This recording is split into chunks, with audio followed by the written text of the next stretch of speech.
Hi guys, it's me again, Ezhekiel and I'm gonna tell you about unforgettable moment. Okay, an unforgettable moment for me was when my family and I went to celebrate New Year in my grandmother's hometown last year. At the time, many families came to visit my grandmother because they wanted to celebrate New Year's Day together with their families intact. This moment is truly unforgettable because I was able to communicate with many of my family members, nephews, uncles, and aunts. They bring a lot of typical food from their place because they came from out of town. On the eve, we celebrate the New Year with my grandmother. I feel very proud because I can still feel the New Year with the complete family.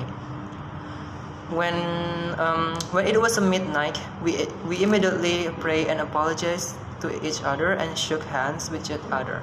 I didn't sleep that night because I was telling each other stories with my brother. Some even lit a lot of fireworks on New Year's Eve. I am still lucky to be able to feel the New Year with my grandmother, who is still given health. Therefore, I feel that last year was a moment that I can't forget. I got many happy moments from my family.